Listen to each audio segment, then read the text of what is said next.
When you're crafting a menu for a family celebration, what's the creative process that goes behind that? Is it just the inspiration from the client, or do you bring your own inspiration as well? I like to, the very first thing is to ask the basic key questions. Mm-hmm. How many people? What are you looking for plated? Are you looking for a buffet style? Maybe you don't know. What is your budget range? And I think that's a very important one, because that kind of steers the conversation to where we need to go. Sometimes people think they've got big dreams and visions of what they want, but a very, very, narrow budget costs. So we have to kind of figure out how to, compromise and work around that. Something that mutually works for both of us. And then we ask just the key questions. I like to say, are you a picture person? Do you like to visually see something and say, that's what I want? And I say 9 times out of 10, they're like, yes, I can see by pictures. So I show them, okay, here's some ideas. Are we going in the right direction? What do you think? And that kind of gives me an idea of what they're looking for, what they, may be interested in and stuff like that. So I can give them help with, finalizing their menu and stuff like that. That's perfect. They get to use their eyes first. Yeah. I like it. So give us a quick rundown of the types of services you offer. What do you specialize in? So I do pretty much everything from drop-offs with nice setups to on-site caterings and on-site dinners with, course meals and things like that. So pretty much those 3 family-style buffets. Those are pretty much the big ones. So family style buffets, where you cook on site? Yeah. Cook on site? And generally speaking, I always, with dinner parties, always start in the kitchen and then finish at the client's home or Airbnb or wherever they're at. Okay. So as fresh as you can possibly make it without taking all night in their time. So yeah. And then when you get a new client that books you, do you have to go to the space they're going to be at, like make sure they have all the things you need first? How does that work? Funny you say that, because I usually, when I hear Airbnbs, or somebody's at an Airbnb for bachelorette parties, bridal showers, stuff like that, I always want to ask, have you guys checked the ovens? What pans, anything that you have there? It's hard when it's an Airbnb because they may not have stayed there before. Correct. And this just recently happened where they say everything's good, then the oven did not work. Oh no. I was doing a lasagna dinner, and the ovens didn't work, burners didn't work. Couldn't get the gas to go. Very following next week, the ovens did not work at another Airbnb. Not the same client or the same? Oh, okay. Totally different booking. And then how do you come back? No, what happened? So the first one, and these ladies were amazing. They were so understanding and helpful. It was a bachelorette party. So I took the lasagna, which I had already par-cooked a little, so I could just finish it. But I took little bits, and the broiler worked. The only thing that worked, the little tiny broiler. So I took pieces, and I cranked it to 5. It only worked at 500, and then I turned it off to try to get the exact temperature like an oven, and I kept doing that all night. And then I would alternate between the garlic bread and whatever else I put on, and the fettuccine Alfredo the burners didn't work, so that was a trick. That's so creative. We were only 9 minutes off on our dinner time, but it was interesting. And then the following week, nothing worked, and I ended up grilling outside, but then the propane went out, so I had to kind of just work with whatever. It actually turned out, it turned out really well. But what were you cooking the next week? What did I make? I did flank steak. Ooh. And chimichurri, and then I did chicken. Okay. So, yeah. Things I had to cook really well. I did a double broiler on the grill. Okay. So that I could put mashed potatoes and everything on there. But it turned out and it worked out. And sometimes you've got to do that. And there's always a surprise. Sometimes you don't know what it's going to be. And yeah. Or they say we've got all the plates, all the decor, and you show up and they don't have any plates. And you say, good thing I brought them, just in case. Because this happened before. I know. And you know. Oh my gosh, you're so prepared. You have to be. So tell us about the most memorable event that you've catered. Most memorable. In general or just in a dinner event? Because I think Just in general. I think the first wedding I did, it was in a backyard wedding, and just I did the whole thing where I set one of the rooms up for their honeymoon suite at the end. I had a special little thing with already, and it was just seeing their happiness. Like, that was the most special. They were so happy, like, and they're the best couple, and you know that they appreciate everything, and those are the clients that you want to do extra for, and you just love seeing how happy they are. So that was a really good experience. And I think doing the Phoenix Open was pretty amazing, because it was pretty cool. It was yeah, it was a lot of people, but it was just it was a lot of fun. So yeah, it's always great to be a part of that special moment with people, like those big events in their lives that they're gonna remember forever. Yeah, and I guess a few weeks ago, I did a celebration of life, and I guess that was memorable just because it really puts a lot of things into perspective, and makes you think makes you think really deeply about things and finding balance. I think that's the biggest thing, spending time with your loved ones, and that made an imprint in my mind for sure. Definitely makes us think about our mortality. Yeah.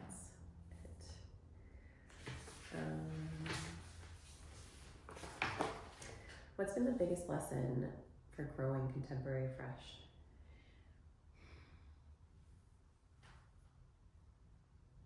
Probably just finding balance. I used to do my catering just on the side, kind of as just a fun gig, even though that's all I wanted to do, and I did other things, but I wasn't spending my time with my daughter. My son had grown, and just wasn't having time for myself, and just doing this exclusively now. Mm-hmm.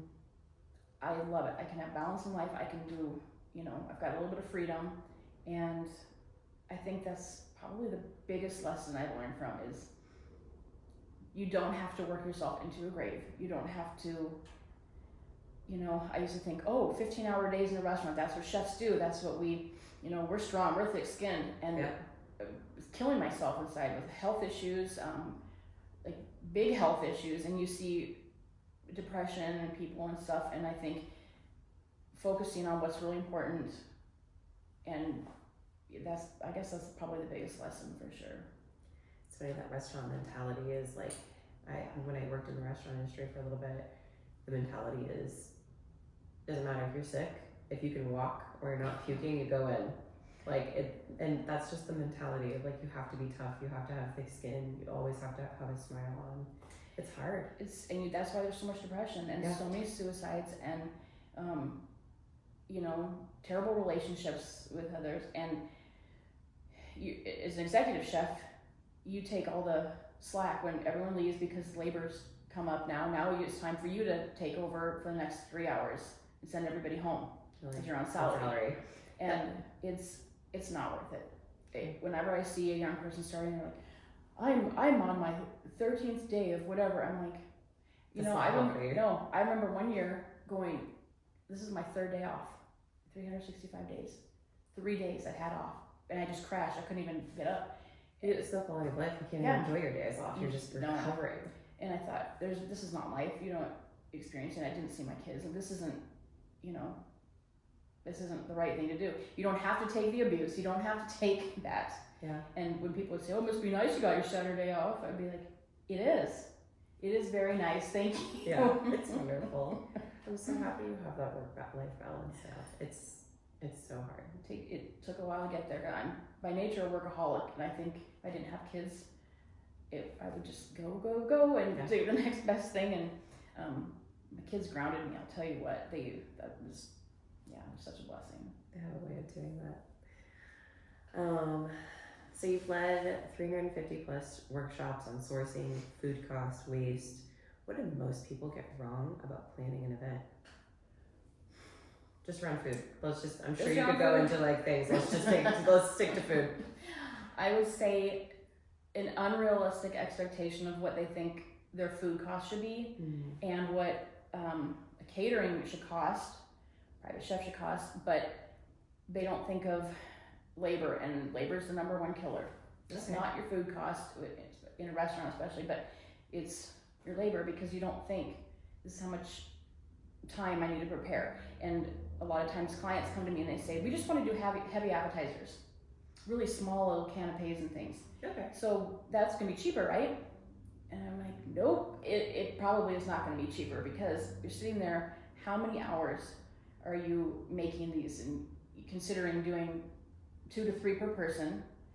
It's at dinner time, so everyone's coming hungry, but they're eating like they're eating dinner, and they're really having appetizers, so they're gonna go crazy. Yeah. If you're just serving appetizers at 5 p.m., that's my dinner. Exactly. So people go heavy on those, and it's not cheaper that you think. When they say, well, you're only using a little bit of product, look at the labor involved.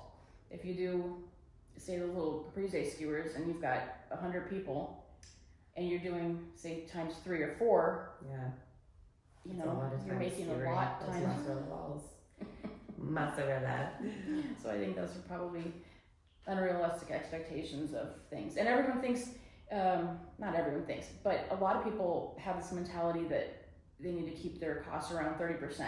Okay. And I'm like, what did you come up with that magic number of 30%? Well, that's just what food cost should be. And then when a client says, well, I know that's not how much it costs, because when I go to the grocery store, chips are so much. And I say, okay, why do you think 30%? If I'm having a steak, if you're making a beautiful big steak, 30% of that, your food cost needs to be higher, right? And then if you're doing bagels and cream cheese for a drop-off, 30%, you're losing a lot of money. Yeah. So I think you need to keep in perspective too, realistic numbers. And then I like to explain to my clients and stuff like that. I like to kind of walk them through the process and what reality is, so they don't think, well, I saw this online for this much money, why are you charging me so much? Well, here's why. Here's the breakdown. So your pricing goes for like labor, so much time everything takes overall, food costs, so it's, and then per person, correct? I do per person, yeah. Okay. I think, and I don't believe in the hidden fees and hidden costs, and you add this to whatever. I don't even, this is a personal thing, but I don't even add my gratuity. I know most people do. Okay. But I still have the mentality your gratuity is up to you. Right. And generally speaking, people tip. But I just think here's the price.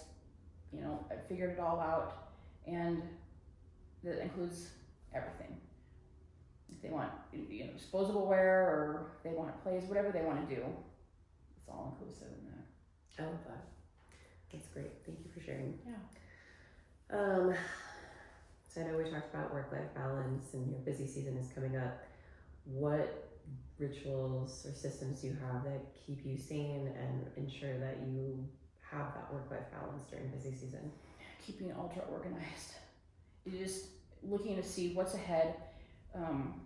What if I've got a bunch of events coming up? How can I cross-utilize ingredients and things to save the customer money and save, you know, me money, labor, time, stuff like that, and everybody wins. So looking across the board, can we fit this into these? Just being ultra organized and having it down to almost the minute of where you need to be, what you need to do, making sure you are hiring people who are, you know, responsible, and you know that you can count on them.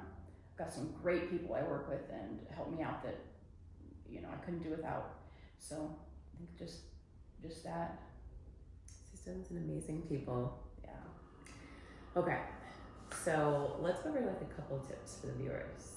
Holiday seasons are also coming. What would be 3 things that people could do if they're hosting at home to elevate their dining experience without adding too much stress? As far as themselves making their own meals, they're like hosting Caterer. Thanksgiving. What are like 3 things that you could tell them would be like help them elevate without adding a boatload of stress? Don't wait till the last minute Okay. to get your food. Look kind of ahead at, say you're going to do a Super Bowl party. Mm-hmm. Probably don't do chicken wings because you know that the price is going to be expensive. You know that do something a little bit different. You know, it's something, but maybe boneless or whatever. But what's your go-to Super Bowl dish? Now that we're on the topic, I don't know. Not chicken wings. But and I love chicken wings. But I would say I don't know. I just so many different things. I think sliders are great because I do a lot of sliders. A lot of really creative dips and chips and just snacking items and things like that. But I think sliders are really good go-to that people can. Everyone loves a slider. Yeah, we brought sliders to a potluck last holiday season, and they went before we even practically put them on the tray on the table. And it's crazy. They're so easy because you can just keep your whatever meat you've got on the stove, keep it hot, have your buns ready, and just add more and more, and just it's simple. Where we go? What's your go-to crowd pleaser entree? Well, I know what the crowd pleaser is for everything else. Everyone is into charcuterie and cheese boards, but entree. They're very in right now. I feel like they've been in for a decade, and I keep feeling like, well, next season they probably won't be, and they just keep going up and up, and we're getting more creative and way more creative. And now it's the different boards, the breakfast boards, and I've been doing quite a few nacho full spread. Oh, the entire island with that looks all fun. tacos and nachos, and that's a fun one. Is that a pretty good, a pretty big hit for people? Yeah, they love it. They do. But I would say I do a lot of I do a lot of flank steak. I do a lot of carne asada, just chicken, all different varieties is always a go-to. I don't have a certain one that really stands out, but usually on a tighter budget, pasta dishes are always great. Do a lot of pasta and so when people have dietary needs, do you have a favorite swap for either dairy-free or gluten-free? Oh yeah, I always have a couple special dishes on hand. And the number one thing I ask, and this is helpful to let your chef or caterer know, if you actually have an allergy or if you have an intolerance. Totally different. Because I handle those similarly, but a little different. Like if someone has actual celiac, I take that extremely seriously. Shellfish, the big allergies, I don't even put them anywhere near other things I'm preparing. New knife, new cutting board, new, completely separated. Because I don't want to ever contaminate something. But if it's an intolerance or more of a dietary preference, I'll still be cognizant of that fact. But I won't take heed as much as I would for someone with an actual allergy. But I always have a vegetarian option, vegan option, gluten-free option. Dairy-free option for sure. That's awesome. Yeah, especially if you're vegan. So you're a mom of two. How has motherhood shaped your approach to nourishment and hospitality? It's shown me patience. Just different food options. If somebody's got kids, I always suggest chicken tenders and mac and cheese. That's all. How did you know? How did That's you all know? that Junior wants. And it makes you also more. I try to be more organized, and stuff like that, and I just patience and yeah. To be very patient as a mom. So what's a weekday real life meal for you and your family? Oh, are we doing honesty? Let's do honesty. No one likes the fake stuff. Okay. What do we have for delivery pizza? No, I honestly I try to eat healthy. I try to, feed my daughter. My son's grown, but my daughter healthy, salads, things like that.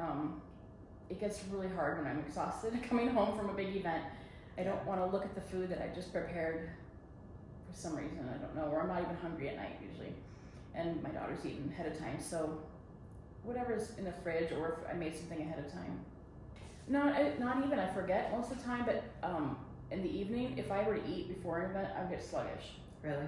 I get tired, I want to relax now, and instead of go. Caffeine. Pretty much, yeah. Caffeine and electrolytes. There you go, perfect. At least you're getting hydrated. I too drink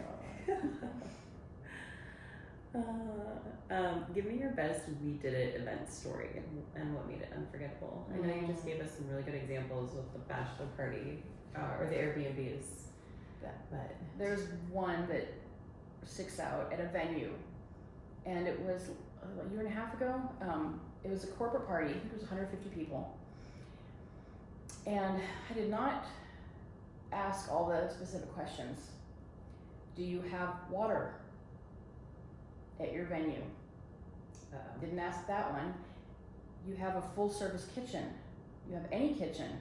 Where do you, and I assume, because every venue I've ever been to, you have a full kitchen and running water. And this one did not. So now I check everything ahead of time. I go to the venue and make sure. We arrived and we were doing steak and chicken. Okay. Big full buffet. And we had to make an oven with sternos, and what we did was, me and another person, we made like pyramid style, where we put a pan up here, 2 hotel pans like this, sternos here, so we'd have like an oven here where we could cook, and then we put them on this level to hold. Oh my gosh. And then we set up some of the creative. shaping dishes in the back, got those things piping hot, held them, and then we kind of just staggered it like that. Oh, We wow. made like just these makeshift ovens with sternos and stuff, so it actually pulled it off, but that was a little stressful. I'm sure that was stressful. That's amazing. Did your clients know you were stressed at all? No. Good job. They were very relaxed, and yeah. How'd you get them water? So they brought in water because the venue was supposed to take care of the water part,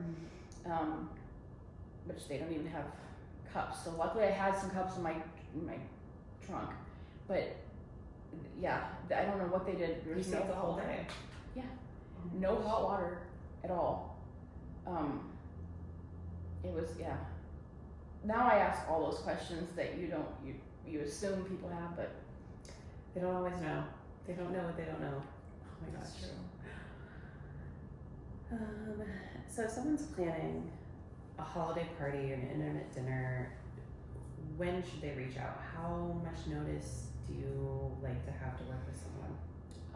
As much as possible. Okay. So like a year plus if you're doing a wedding, yeah. Okay. Because I've already started booking for next, like October, November. You wanna get as much time on those as possible. If you're waiting until last minute, especially on like a New Year's party, Christmas, Valentine's Day, it's almost impossible to book, to get anybody. So I say really plan ahead of time, and if you're doing a last minute one, expect to pay more. Okay. It just is.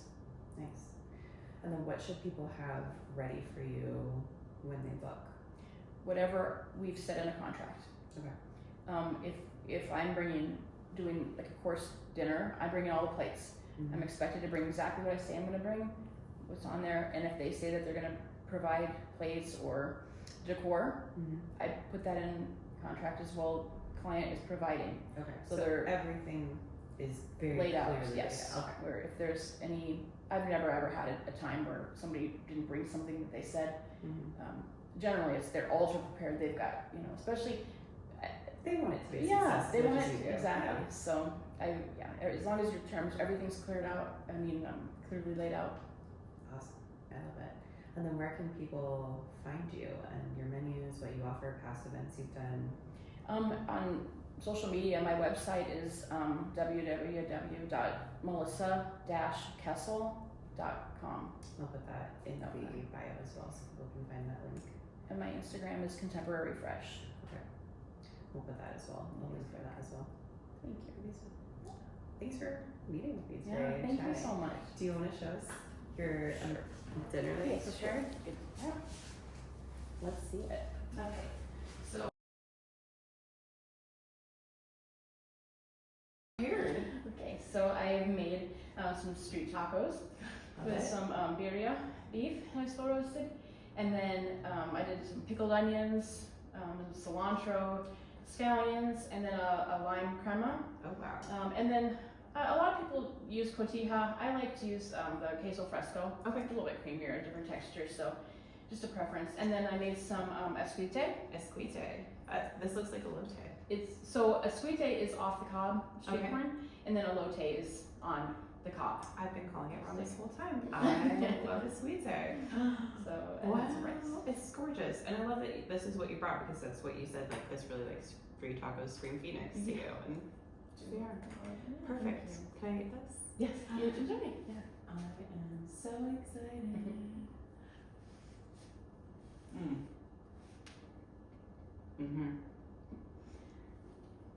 So good. Thank you. Thank you. You're welcome. Thank you for coming today. Thank I really you. appreciate Thanks. you.